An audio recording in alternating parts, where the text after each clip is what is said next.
Yay! What's going on, everybody? Welcome to Bucs Locker. Subscribe to the channel, like the channel, share all the videos.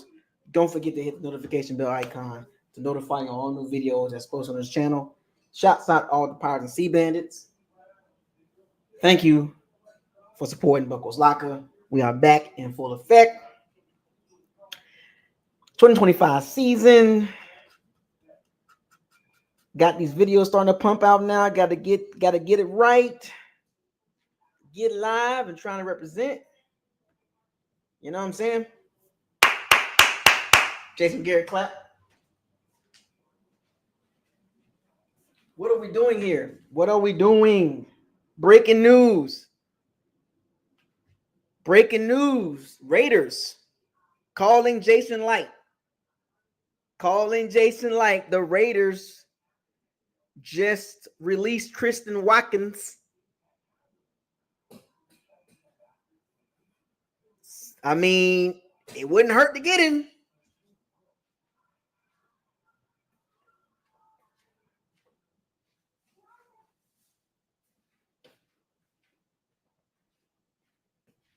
It would not hurt to get Christian Watkins on the team, D-line. You know we need a D-lineman. But you know Jason Light, we want to stick with the draft picks. Got to stick with the draft picks. Can't sign no free agents that's going to be impactful. I know he got a foot problem, but they can get him for the cheap. You know what I'm saying? But we'll get to that in a second. Wow, that is big news. I mean, Christian Watkins been released after signing a 4-year, $110 million contract. They say something about his foot, but he done got his guarantee money. The Bucs can pick up they can pick him up for the cheap, for the dirt cheap. You know what I'm saying? But anyway, because we need D linemen. You know me about them D linemen on the Bucs. Not sold with the pass rush. Not sold with the pass rush. And you mean to tell me Christian Watkins on the cheap can't impact the Bucs D line? You know what I'm saying? But anyway, let me give some shout outs real quick. Brent O'Neill, Zach in the building, Damian Street in the building, Aaron Amos. What's up, man? Where you been at? Long time no talk. But anyway, we're gonna talk about you see the topic. The Bucs 2025 draft class impact for this season. That's what this discussion is going to be about for the next 15 to 20 minutes. So let's get to it. Now, here's the deal. For the Bucs to make that jump to 12, 13 wins, maybe 14. You know how some Bucs fans are. Every year they do this for the last couple of years. They've been talking about 12, 13, 14 wins. But I'm going to take y'all back right quick. The Bucs won the Super Bowl in 2020. Tom Brady and Super Friends came along. But what a lot of people didn't talk about is that draft class in particular, rounds 1 and round 2. Who would have known the Bucs would draft a all-pro right tackle in the first round and a all-pro safety in the second round? Back-to-back picks, both of them starters, immediate impact. The Bucs win the Super Bowl. I'm going to take a stab at this. In order for the Bucs to get the 12, 13, possibly 14 wins, how impactful the rookie draft class got to be defensively for the Bucs to make the jump?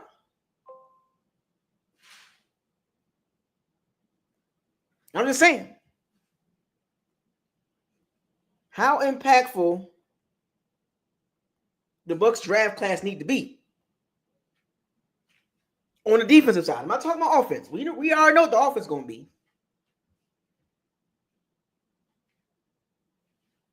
Okay? We already know what the offense is going to look like. Top 10 offense, top 10 run game, top 10 pass game, tight end group kind of weak, but not highly impactful as the receivers, the quarterback, O-line, and the running back. Tight end is the weak spot on the offense, but we got too much talent offensively for that to be a problem. Once again, my problem will be with the defense. Now, the Bucs' problems these last couple of years have been pass defense and pass rush. Two areas that the Bucs need to improve in order for them to make the jump to the elite level teams. Jason Light has been drafting and staying with the draft picks. But the other teams that's in front of the Bucs, they also have been drafting, but also signing significant free agent veterans that's highly impactful to help the young guys. And for whatever reason, Jason Light don't do so well with the free agent class. Draft class, he's been doing pretty decent. Pretty well, right? But the free agent class has been below average. And when you look at this rookie draft class, in particular the defensive side, in my opinion, in order for the Bucs to make the big jump, these rookies need to be highly impactful. I mean, I'm talking about immediate impact. I'm not talking about waiting week 9, week 10, week 11. Because the Bucs don't have the free agent class coming in to make a high impact. So they're going to rely on the young guys once again. Unlike in 2020, they relied on the veterans. Dominican Sue, you know what I'm saying? They have some other veterans on the team, JPP, you know. But this particular situation, the Bucs draft class in 2025, we're going to start with we know what the first round pick is. Emeka, EE, I call him EE. He's going to be a problem offensively, but that's not the point. The Bucs went in the second round, went with Benjamin Morris, cornerback. Good skill set, nice length, nice height, 6 foot some change. Nice length. He was injured though. Third round pick, Jacob Parrish, smallish slot guy. You know, smallish slot guy. Slot cornerback. Nickel cornerback. 5'8" and about $180, $170. You know what I'm saying? With the fourth round pick, David Walker, edge from Central Arkansas. Now, don't know too much about him, under the radar, but got drafted in the fourth round. The Bucs decided to go D-line in the fourth round, and they went D-line or edge. They went edge in the fourth round with David Walker, and edge in the fifth round with Elijah Roberts from SMU. And in the seventh round pick, they picked Tez Johnson. I don't know if he's going to make the team, but we'll see. I want to talk about rounds 2 to 5. Which rookie or rookies can make an impact on the Bucs defense right away for the Bucs to make the jump? Because if they run it back with the same defense and the same defensive scheme, we see the limitations. Unless they have a high-impact young guy take the jump from year 1 to year 2, or a rookie come in and lock down that cornerback spot. We're seeing with Quinyon Mitchell and Cooper Dean DeJong, the Eagles rookies, first round and second round, back to back. They put them young boys on that secondary. The Eagles secondary changed. Can Benjamin Morris and Jacob Parrish do that? That's my question. Can these two young guys come in at nickel, Jacob Parrish at nickel, and Benjamin Morris at the cornerback spot and make an immediate impact when they get on the field? Because Quinyon Mitchell and Cooper Dean DeJong, when they got on that field, the Eagles defense, in particular the pass defense, changed. Quarterbacks was not throwing the ball at Quinyon Mitchell. And it was trying to test out Cooper Dean DeJong, but that wasn't working. And we definitely need better secondary play. We definitely need secondary play. I'm not talking about the offense today, folks. It's going to be strictly about defense for the most part of this from here until the season starts. Pretty much the whole season. Because I already know what they expect of the offense. My concern is the defense. Defense, defense, defense. These conversations might get repetitive, but it's going to be about defense, defense, defense this year. All right? So don't give me nothing about no offense. I want to talk about defense. That's the problem. Can David Walker and Elijah Roberts make an impact? Fourth and fifth round picks usually don't make high impacts right away. I think we know that by history, folks. It's either the first, second, or third round.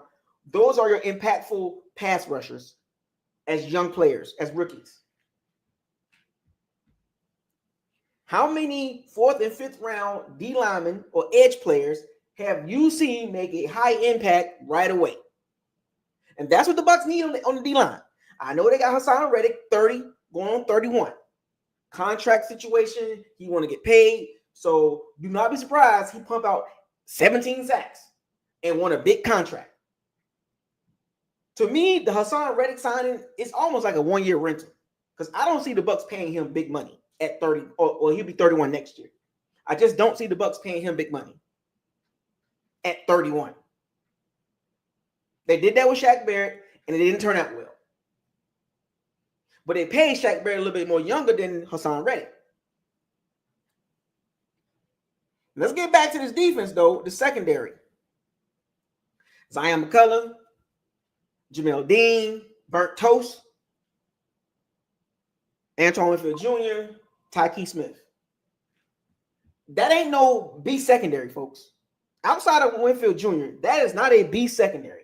The Bucs secondary, pass defense-wise, have been bottom 7 for the last several years. Don't give me no rush defense stats. I don't care about what the Bucs was top 5 in run defense. You want to know why? Because teams did not run the ball in the Bucs. You want to know why? Because their pass defense was weak. Todd Bowles' scheme tends to be food at times. If the opposing team have a good OC or competent OC, Todd Bowles' defense, time and time again, has been food, and particularly on third downs.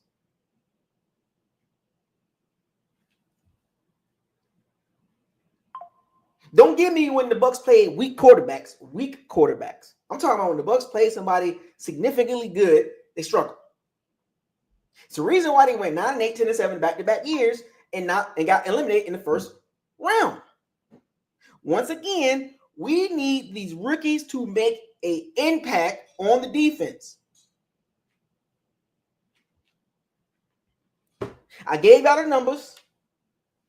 I gave out the numbers on pass rush win rate. The Bucs are at the bottom, near the bottom. Pass rush win rate. I'm not talking about blitzing because the Bucs are one of the top teams when they come to blitzes. Half of their sacks come from blitzes.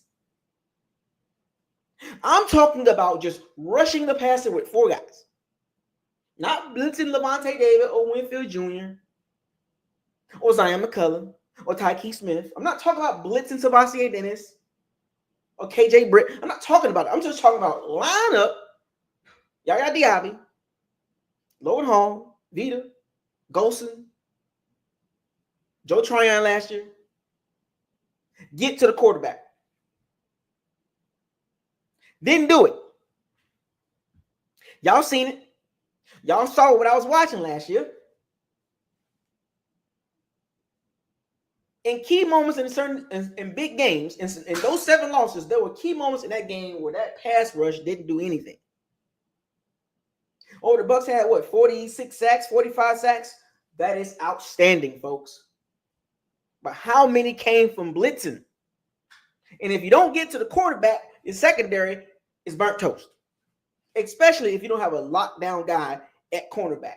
And then then CB2 needs to be really good too, or solid. And the Bucs don't have that. I know Zion McCullough is starting to get up there, but he had issues last year too. And then Winfield Jr. had a down year. Then Tyke Smith going back to the safety area. So we got 2 small safeties. 2 small safeties, which I don't recommend.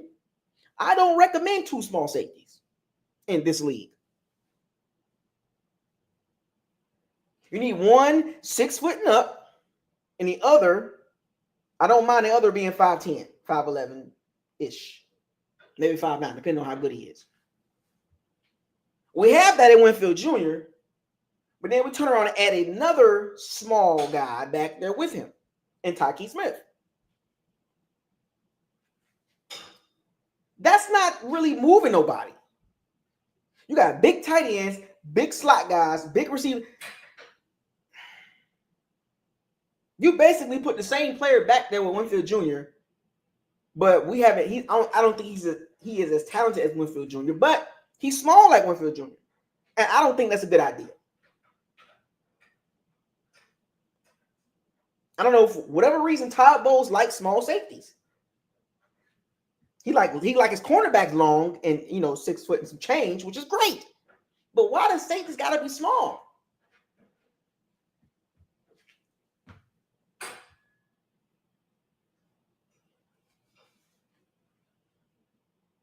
Those two guys back there are not scaring anybody when it comes to catching the ball over the middle of the field. As good as Winfield Jr. is, he's not a hitter. Tyke Smith is not a hitter. Them boys gonna be back there trying to hurt themselves, hitting these big tight ends and these big receivers. Do not be surprised one of them get hurt trying to tackle. And we seen Winfield Jr. how he tackled. He like to go for the legs, get knee in the helmet, concussions and all that. And then you got 5'9" Tyke Smith. Come on, man. I wanted the Bucs to get a bigger safety next to Winfield Jr. But nah. But we needed so much help in the secondary, they went back to back, nickel and cornerback in the second and third round. I'm just saying. Then you got Shiloh Sanders back there, but will he make the team? Most likely he'll make the team, but it's going to be on special teams first. He's not going to start over Tyke Smith unless he just balls out in camp. But I expect him to make the team. Because he can hit.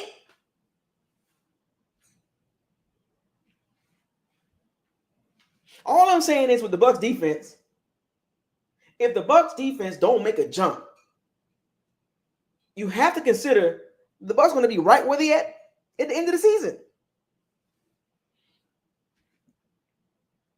I've said this for 3-4 years in a row. The Bucs defense must become middle of the pack or bottom top tier for the Bucs to make the jump. How many times I got to tell y'all this?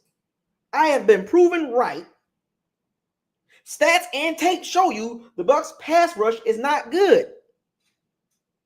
The Bucs secondary is not good enough.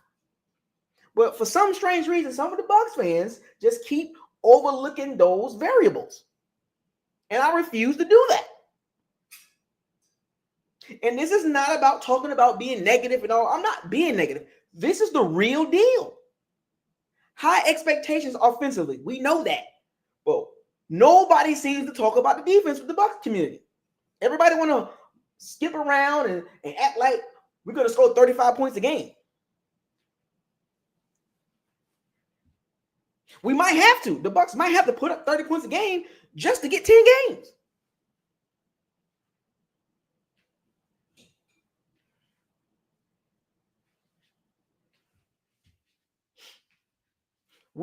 Honestly, the Raiders just released Christian Wilkins. If I was Jason Light, I would take a look at him and sign him to a 1-year deal. He cannot hurt that D-line. He's actually, if he comes to that D-line, he will probably be the best D-lineman that we got as far as pass rushing. But, the Bucs, nah, we don't want to get that guy on the team because he got an attitude or whatever the case may be, even though he's a good player. Christian Watkins is not a bad player. But, of course, foot injury and all that, but that ain't gonna cost the Bucs no money.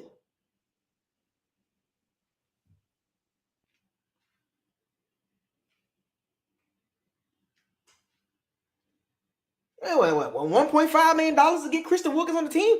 Why wouldn't you do that? Why wouldn't you get a guy? He ain't gonna cost that much money. Oh, the foot injury. Oh, man, look. Oh, you being negative, Buccos. No, man. I done seen this act before. The Bucs need defensive help. And particularly the pass rush. I'm going to keep banging on the desk pass rush. And these rookies, Roberts and Walker, I don't know if they're going to have a big impact on the defense. When is Benjamin Ward going to start? When?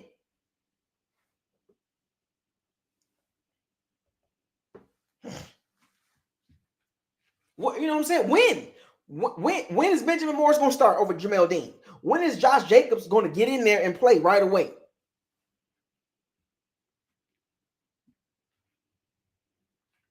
Because we don't have no Jeffrey Simmons, no Dexter Lawrence, no Brayton Frisk, or no Jalen Walker on that D line. We got Vita, but Vita is Vita. Logan Hall, okay, we know. Okay, we trying to see. We trying to work with him as fans. Yaya Diaby, okay, he's not nowhere near the top or middle or he's not even in the top 30 pass rushers. Hassan Reddick, he's unknown right now. He hasn't done anything since 2023.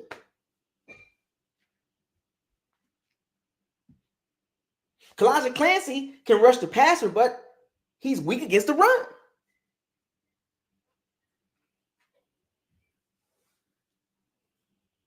So I hope that David Walker and Elijah Roberts can get in there and get some playing time. And you got Chris, Braswell. We don't know nothing about him really. His rookie season was pretty much just red shirt. So what I'm trying to explain to y'all is with this rookie class, in order for the Bucs to win 12 games, I'm gonna skip 11. I'm gonna go right to 12. I think these rookies need to be a big impact. When you got Anthony Nelson leading your team in sacks, that's a problem. Or number 2 in sacks or tied for first in sacks, that's a problem. Anthony Nelson, he's a backup D-line. He's a backup edge player.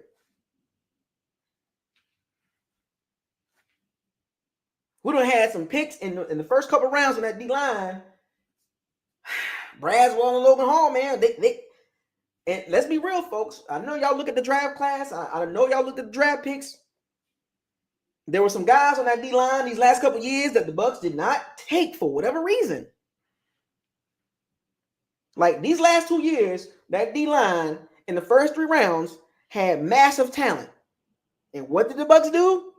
Chris Braswell, Logan Hall didn't do anything this draft with in the first 3 rounds on the D-line. Went on the D-line in the 4th or 5th round. I don't know what it is about the Bucs and D-linemen, but man, they be passing up on some good college D-linemen.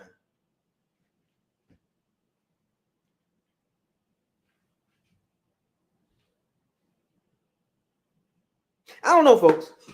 Give me your thoughts on the rookie class and how big of an impact they will be in 2025. What player in this draft class or what players in this draft class will be impactful for the Bucs defense? Because that's what the Bucs need to be focused at. Because if the Bucs defense don't improve and it stays the same, we're looking at 8-9, 9-8, 10-7 again. And I'm not gonna like that, folks, because I'm not jumping up and down for another 8-9, 9-8, 10-7. I'm not jumping up and down for that. Too many Bucs fans keep screaming top 5 this, top 5 that, top 5 GM, top 5 quarterback, top 5 run game, top 5 O-line, top 5 receiving group. I am sick and tired of hearing that. And we look at the end of the season, 9-8, 8-9, 10-7. That is not top anything. That is not top anything. That's middle of the pack. Don't give me this top 5 this. No, I want to see the results on the field and the record. The record will speak for itself. Do not scream top 5 nothing until I see 12 wins. I don't want the Bucs to look like the Bengals. All offense, but the defense can't save the day. Because that's what the Bucs looking like. They put a stamp on that by drafting Emeka in the first round. The Bengals, straight offense, but defense can't save the day. Joe Burrow got to put up 30 points to win games. Baker Mayfield and Mike Evans and Godwin and Emeka and Jalen McMillan and Bucky Irvin and Sean Tucker and Rashad, they got to put up 30 points to win games.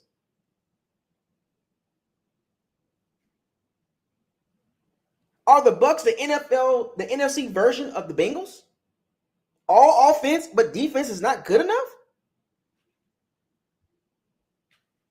And then on top of that, the NFC South is weak as hell.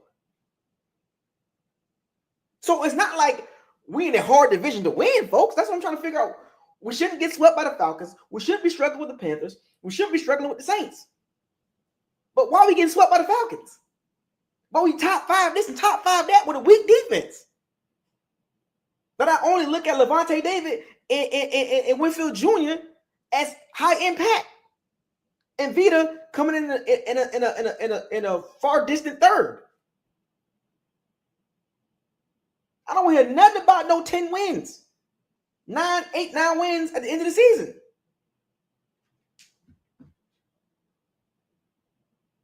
Because outside of Levante David and Winfield Jr., those are high impact players. Levante David's falling off. The play shows that with the tape. And Vita can't play more than 50% of the snaps in the game. So Winfield Jr. is really our only really high impact player that you can look at that defense and be like, man, we got to look at him. Everybody else is kind of, I'm not saying they're a jag, but you can work around everybody else. And teams are picking on Levante David because he's slowed down. Still good. But who else on the defense outside of them 3 players, Vita, Levante David, and Winfield Jr., that's going to be like you got to be like, oh my gosh, he's really like that. We don't have that. The Bucs right now are the NFC version of the Cincinnati Bengals. All offense, weak defense. Until I see otherwise, going into the season, the Bucs defense will be the topic of conversation, and they will be the weak link of this team. When you needed edge rushers, you went back-to-back secondary. Okay? The Falcons went back-to-back edge rushers. They needed pass rush. What did the Falcons do? Pierce and old buddy Walker from Georgia. They went back-to-back pass rushers. Hey, I'm just putting that, and the Falcons are on our ASS. Their core players are all young. They got Braylon Trice on the D line from last year. He was hurt. So for the last 2 years, the Falcons have drafted 3 D linemen in the first round.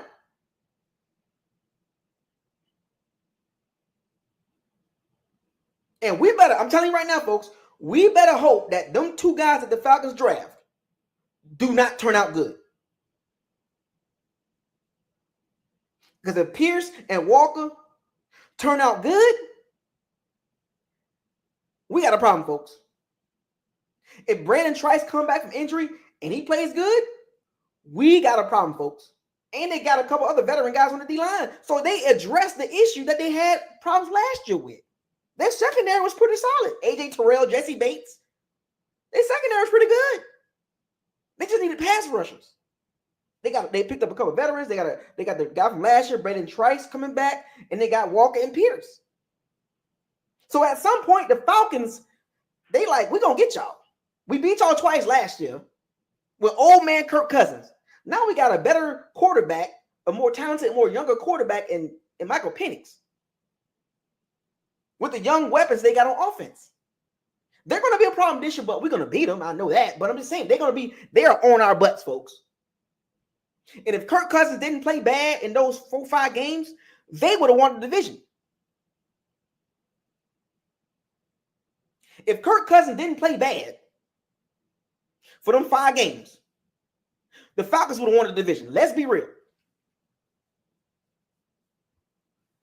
So, by the saving grace of Kirk Cousins falling apart, we got the division. A bad division. With Panthers and Saints are bad teams. The Falcons is the only competition. And they beat us twice last year.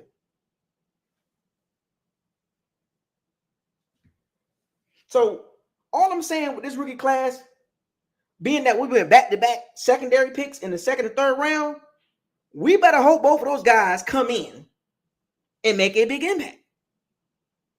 Because our competition is the Falcons, folks.